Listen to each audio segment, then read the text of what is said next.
সাধারণকালের একাদশ সপ্তাহ বুধবার। প্রথম পাঠ রাজাবলীর দ্বিতীয় গ্রন্থ ২ অধ্যায় পদ সংখ্যা ১ এবং ৬ থেকে ১৪। প্রবক্তা এলিও ঘূর্ণিবায়ুর বাহনে স্বর্গে উঠে গেলেন। তার স্থান নিলেন শিষ্য এলিসেও। এবার সেই সময় এলো যখন ভগবান এলিওকে একটি ঘূর্ণিবায়ুর বাহনে স্বর্গে তুলে নিয়ে যাবেন। এই সময় এলিও ও এলিসেও যখন গিলগাল ছেড়ে চলে গেলেন, তারা যখন জেরিকো শহরে এলেন, তখন এলিও এলিসেওকে বললেন, তুমি বরং এখানেই থেকে যাও, কেননা ভগবান আমাকে একটা কাজে পাঠাচ্ছেন জর্ডন নদীর তীরে। কিন্তু এলিসেও উত্তর দিলেন, ভগবানের অস্তিত্বেরই দিব্যি দিয়ে বলছি, আর আপনার নিজের অস্তিত্বেরও দিব্যি দিয়ে বলছি, না, আমি আপনাকে ছেড়ে কোথাও থাকতে পারবো না। তাই তাঁরা দুজনে একসঙ্গেই এগিয়ে চললেন। সেখানকার প্রবক্তা দলের ৫০ জন সদস্য তখন তাঁদের পিছনে পিছনে চললেন। তাঁরা দুজনে যখন জর্ডন নদীর তীরে এসে দাঁড়ালেন, তখন সেই প্রবক্তারা কিছু দূরে এমন একটি জায়গায় দাঁড়িয়ে রইলেন যেখান থেকে সব কিছু দেখা যায়। এলিও তখন গা থেকে নিজের চাদরটা খুলে সেটা গুটিয়ে নিলেন, আর তা দিয়ে তিনি নদীর জলে একবার আঘাত করলেন। সঙ্গে সঙ্গে নদীর জল দুপাশে সরে গিয়ে দুভাগ হয়ে গেল। তারা দুজনে তখন মাঝখানের শুকনো মাটির ওপর দিয়ে হেঁটে ওপারে গেলেন। পার হবার পর এলিও এলিসেওকে বললেন, এইবার কিন্তু আমাকে তোমার কাছ থেকে দূরে নিয়ে যাওয়া হবে। এখন বলো, তার আগে আমি তোমার জন্যে কি করতে পারি? কি চাও তুমি? উত্তরে এলিসেও বললেন, আমি যেন আপনার আত্মিক শক্তির ২ অংশ পেতে পারি। এলিও বললেন, তুমি যা চাইলে তা কিন্তু সহজে দেওয়া যায় না। তবে আমাকে যখন তোমার কাছ থেকে দূরে নিয়ে যাওয়া হবে, সেই সময় তুমি যদি আমাকে দেখতে পাও, তাহলে বুঝবে তুমি যা চেয়েছো তা দেওয়া হয়েছে, নইলে বুঝবে দেওয়া হয়নি। তখন হলো কি, তারা দুজনে যখন গল্প করতে করতে এগিয়ে চলেছেন, এমন সময় হঠাৎ আগুনের কয়েকটি ঘোড়ায় টানা একটি অগ্নিরথ দুজনের মাঝখানে এসে দুজনকে আলাদা করে দিল। তখন এলিও ঘূর্ণিবায়ুর বাহনে স্বর্গে উঠে গেলেন। তা দেখে এলিসেও চিৎকার করে উঠলেন, পিতা আমার, ওগো পিতা আমার, ওগো ওগো ইসরায়েলের রণরথ, ইসরায়েলের অশ্বারোহী বাহিনী। তারপর তিনি তাকে আর দেখতে পেলেন না। তাই তখন তিনি ২ হাতে গায়ের পোশাকটি চেপে ধরে মনের দুঃখে তা ছিঁড়ে ২ টুকরো করে ফেললেন। তারপর এলিয়ের গা থেকে খসে যাওয়া চাদরটি কুড়িয়ে নিয়ে তিনি ফিরে গিয়ে জর্ডন নদীর তীরে এসে দাঁড়ালেন। সেখানে এলিয়ের গা থেকে খসে যাওয়া সেই চাদরটি হাতে নিয়ে তা দিয়ে তিনি নদীর জলে একবার আঘাত করে বলে উঠলেন, কোথায় এলিয়ের ঈশ্বর ভগবান, এখন কোথায়? আর তিনিও নদীর জলে আঘাত করার ফলে নদীর জল সঙ্গে সঙ্গে দুপাশে সরে গিয়ে দুভাগ হয়ে গেল। এলিসেও তখন নদী পার হলেন। প্রভুর বাণী। শ্যাম সঙ্গীত ধুয়ো। যাদের ভরসা স্বয়ং ভগবান, তারা সাহস রাখো, শক্তি ধরো মনে। ওগো ভগবান, তোমায় সম্ভ্রম করে যারা, যে উদার দয়া তাদের জন্যে তুমি রেখেছ সঞ্চিত।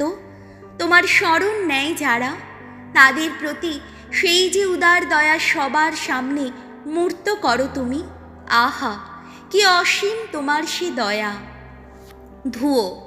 যাদের ভরসা স্বয়ং ভগবান, তারা সাহস রাখো, শক্তি ধরো মনে।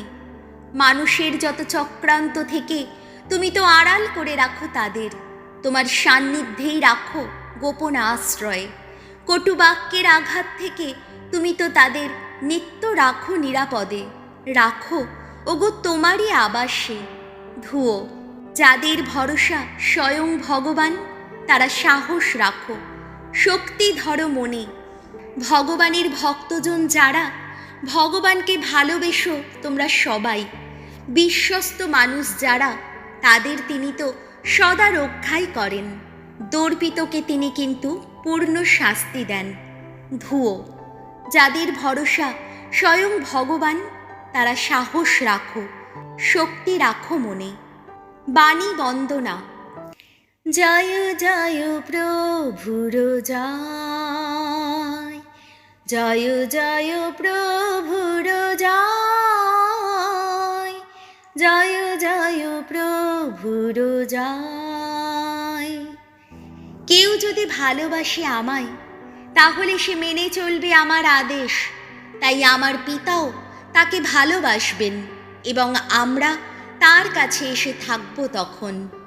জয় জয় প্রভুর জয়, জয় জয় প্রভুর জয়, জয় জয় প্রভুর জয়। মথি রচিত মঙ্গল সমাচার 6 অধ্যায়, পদ সংখ্যা 1 থেকে 6 এবং 16 থেকে 18। ভিক্ষা দান, উপবাস ও প্রার্থনা যেন লোক দেখানো ব্যাপার না হয়। যিশু একদিন তাঁর শিষ্যদের বললেন, সাবধান, সকলের সামনে নিতান্তই লোকদের দেখাবার জন্যে কোনো ধর্মকর্ম করতে যেও না। তা যদি করো তবে স্বর্গে বিরাজমান তোমাদের পিতার কাছ থেকে তোমরা কিন্তু কোনো পুরস্কার পাবে না।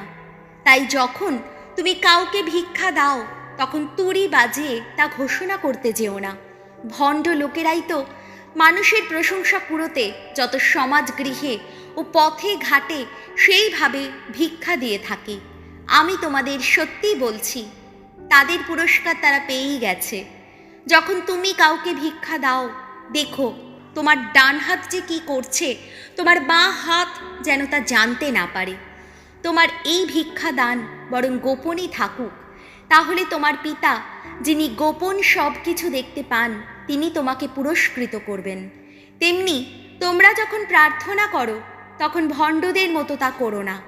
তারা যত সমাজ গৃহে আর চৌরাস্তার মোড়ে মোড়ে দাঁড়িয়েই প্রার্থনা করতে ভালোবাসে, যাতে তারা সকলের নজরে পড়ে।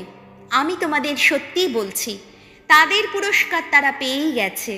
যখন তুমি প্রার্থনা করো, তুমি বরং তখন তোমার নিজের ঘরেই যাও, আর দরজা বন্ধ করে তোমার পিতাকে ডাকো, আড়ালে থাকেন যিনি। তাহলে তোমার পিতা, যিনি গোপন সব কিছু দেখতে পান, তিনি তোমাকে পুরস্কৃত করবেন। তোমরা যখন উপবাস করো, তখন ভণ্ডদের মতো বিষণ্ণ ভাব দেখিও না। তারা যে উপোস করছে, সেটা লোকদের দেখাবার জন্যেই তো তারা মুখখানা অমন শুকনো করে রাখে। আমি তোমাদের সত্যিই বলছি, তাদের পুরস্কার তারা পেয়েই গেছে।